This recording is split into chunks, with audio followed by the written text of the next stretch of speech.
The person making $72,000 can actually be wealthier than someone making $155,000. Same city, same age, same year out of college. And by the end of this video, you'll understand exactly why and which direction you're currently heading. Picture two people. The first one, let's call him Adrian, makes $155,000 a year. Software engineer, nice part of town. BMW lease, exposed brick apartment, Peloton he uses twice a month, and a new iPhone every September. He's got a LinkedIn that looks like a highlight reel, and a bank account that hits $900 3 days before payday every single month. He has $4,800 in credit card debt he doesn't talk about at dinner parties. He has basically no emergency fund. And when I tell you he is stressed about money, I mean the kind of stress where you're doing math in your head while someone is talking to you at a birthday party. Now picture the second person. Her name is Sophia. She makes $72,000 a year. Marketing coordinator. Drives a 2019 Honda Civic she paid off in 2023 and keeps her phone until the battery literally refuses to work. She has $167,000 in net worth, a 6-month emergency fund, and hasn't lost sleep over money since she was 26. Adrian earns more than double Sophia's salary. Sophia has more than 14 times his net worth. This isn't a fairy tale. These are real financial profiles, and the gap between them has almost nothing to do with income and everything to do with a handful of rules most people were never taught. And before you say, well, Sophia probably lives like a monk and eats rice and beans every night. She doesn't. She travels twice a year, eats out regularly, and owns things she genuinely loves. She just follows rules that protect her from the invisible money drains that quietly hollow out everyone else's bank account. My name is Alex, and today we're going through 12 minimalist money rules that separate people who are always financially stable from people who are always almost there, regardless of what they earn. No budget spreadsheets with 30 tabs, no give up your morning coffee nonsense, just the actual rules, the math behind them, and the systems that make them stick. Let's go. Rule 1. Define your enough number before your income defines it. Here's a question almost nobody asks themselves. How much is actually enough? Not how much do I want to earn, not how much would be nice. How much do you, specifically, mathematically need to live a genuinely comfortable life? And then stop the goalpost from moving. Most people never answer that question, so the answer defaults to whatever I'm currently making plus a little more, which means every raise, every promotion, every bonus gets absorbed before it even clears. You make more, you spend more, you feel the same. Repeat that for 40 years, and you've run a very expensive treadmill. Research on this is fascinating and a little depressing. For most people, emotional well-being rises with income, but the rate of return drops dramatically somewhere between $100,000 and $150,000. Beyond that, you're spending a lot more money for very small increases in day-to-day happiness. Yet data from Bloomberg and Lending Club shows roughly 1/3 of households earning over $250,000 a year still live paycheck to paycheck. That's not a math problem, that's a mindset problem. Specifically, the absence of an enough number. Think about what that means. These are people earning more in a month than many Americans earn in a year, yet they feel the same low-grade money anxiety as someone earning $45,000. The stress just lives in a nicer apartment, which means the solution was never income. The solution was rules. And the first rule is knowing the number you're actually trying to reach. Here's what that looks like in practice. Take your monthly take-home after taxes and retirement contributions. Calculate the amount you need to live comfortably. Rent, food, transportation, healthcare, some entertainment, some savings. Write that number down. That's your floor. Now add about 20% for breathing room and things you genuinely enjoy. That's your enough number. Every dollar beyond it goes to building freedom, not lifestyle. And write it somewhere you'll actually see it. Put it in your phone notes, tape it near your desk, because the forces pulling you away from it, marketing, social comparison, and your brain's desire for novelty, are constant. The number is your anchor. Sophia defined her enough number at 26. Adrian never defined it. That single difference explains most of the gap between them. If you don't define enough, your spending will define it for you, and it will always be slightly more than you have. Rule 2. Every purchase has a second price tag. You buy something, you see the price, you pay it. Transaction complete. Except it's not, because every purchase has a second price tag that doesn't appear on the receipt. It's invisible.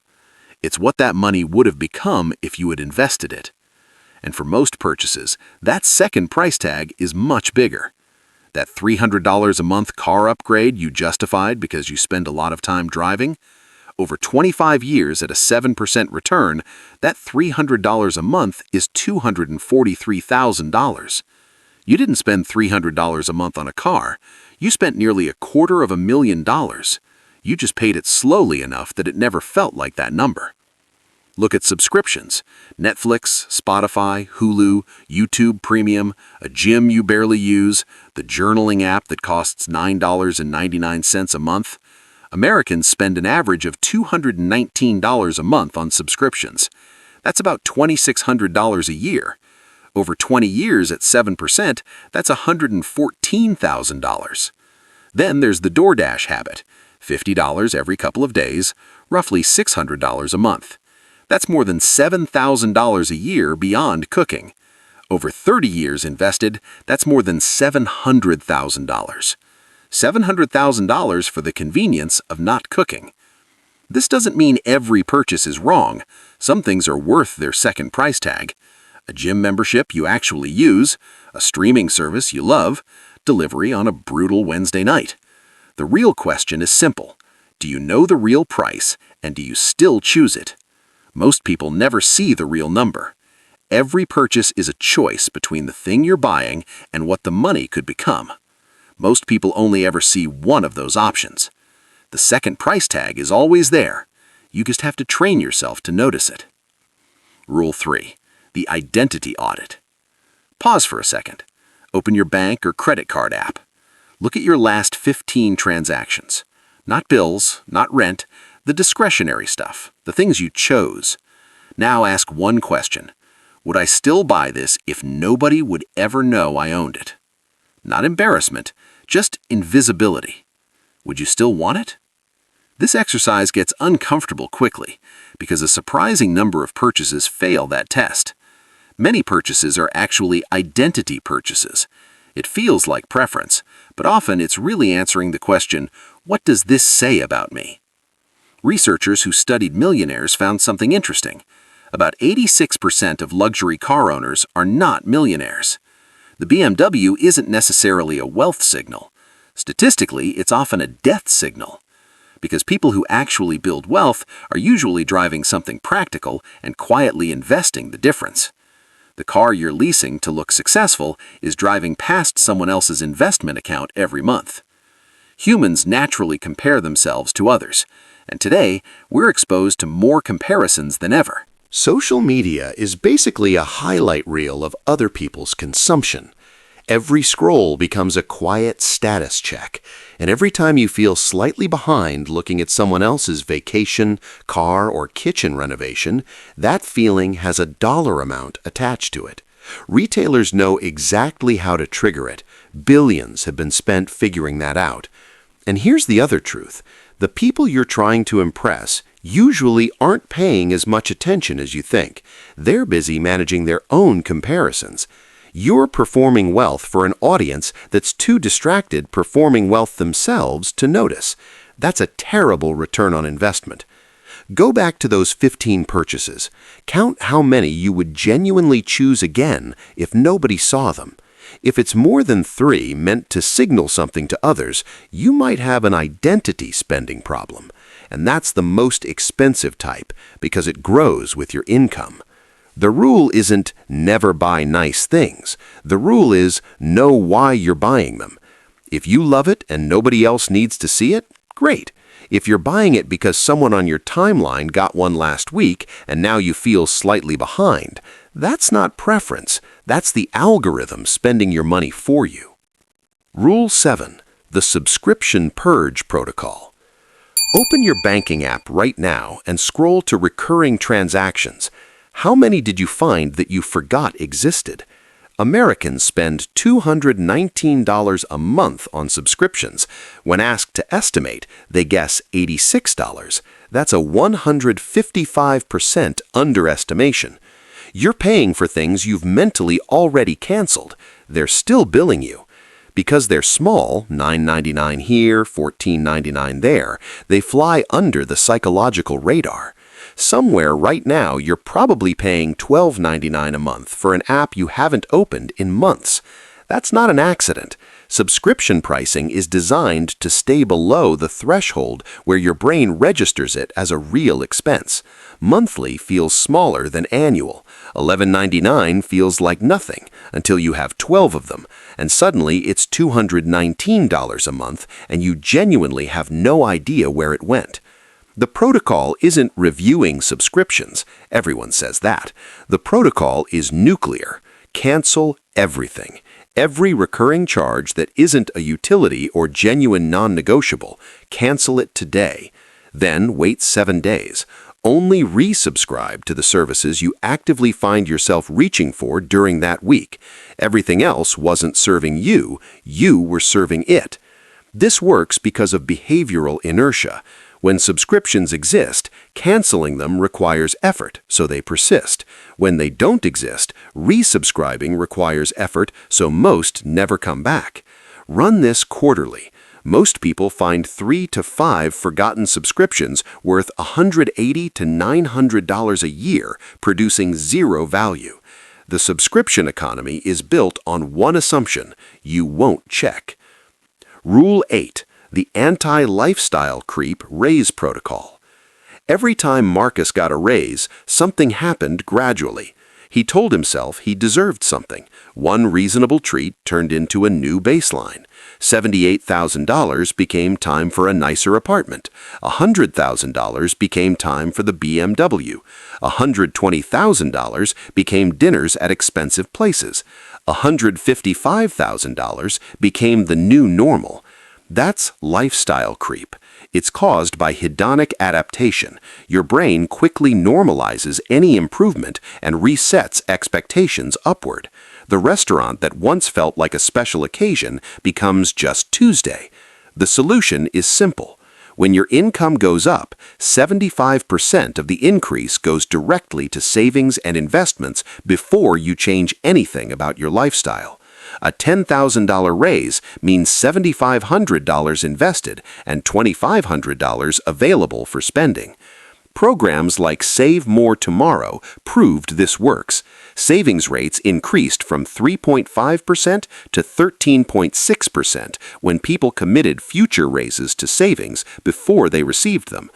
If Marcus had followed this rule starting at 26, he'd have about $1.2 million by 45. Instead, he has $11,400. The difference isn't the economy or bad luck, it's habits. Rule 9. Automate the override. Willpower is not a financial strategy. At some point, you've told yourself you'd start saving more. You meant it. It lasted a few paychecks, and then something came up. That's what happens when you rely on intention instead of systems. Decision fatigue is real. After a long day, when you're tired and stressed, you're not making rational financial decisions. Automation removes the decision. Behavioral economists showed that when retirement enrollment became automatic instead of optional, participation jumped from 49% to 86%. Nobody became more disciplined, the default changed. A working automation system looks like this: automatic transfer to investments on payday, emergency fund at a separate bank, bills on autopay, retirement contributions as a percentage of income, and most importantly, pay yourself first. When savings comes last, it gets whatever's left. When it comes first, spending adjusts. People who build wealth aren't more disciplined, they built better systems. Rule 10. Track one number. Complex budgets fail because they have too many failure points. Instead, track one number, your savings rate. Savings rate equals money saved and invested divided by gross income times 100. If it's going up, you're winning. If it's dropping, something is wrong. The target is at least 20% of your income going towards savings and investments. Check savings rate monthly, check net worth quarterly. Everything else is noise. Rule 11. Translate purchases into hours of your life. Money is time. You traded hours of your life to earn the money you spend. Take your monthly take-home pay and divide it by 160 working hours. That's your real hourly rate. If you take home $4,000 a month, that's about $25 per hour. Now translate purchases. A $700 phone costs 28 hours of work. A $748 car payment costs 30 hours every month. Marcus's BMW costs him 360 hours of work every year. This framework, called life energy, was introduced in Your Money or Your Life. Instead of asking, can I afford this? Ask, is this worth the hours of my life it costs? Rule 12. Calculate your freedom horizon. If you lost your job tomorrow, how long could you survive without income? That number is your freedom horizon. For the average American, it's about 2 weeks. Your freedom horizon is a better measure of financial health than income or job title because it shows how long you can live without a paycheck. Research shows that even $2,000 in emergency savings dramatically improves financial well-being. Dana earns $72,000 but has a 6-month freedom horizon. Marcus earns $155,000 but has 11 days. Every lifestyle upgrade that increases expenses reduces your freedom horizon. Every dollar saved extends it. Start with 1 month of expenses, then 3, then 6. Once you reach 6 months, something changes psychologically. The constant background anxiety about money begins to fade. Marcus isn't reckless. He simply never learned these rules. He never defined his enough number, never ran the replacement test, never purged subscriptions, absorbed every raise into lifestyle, relied on willpower instead of automation, and never built a freedom horizon. Dana did the opposite. She earns less than half his salary, but has 14 times his net worth and could survive 6 months without income. Financial stability doesn't look impressive from the outside. It looks like an older car, a smaller apartment, and fewer visible upgrades. But inside that life is something Marcus doesn't have: peace of mind. Start with one rule: cancel subscriptions, automate savings, or calculate your freedom horizon. Small decisions repeated every month create the difference between earning money and actually keeping it.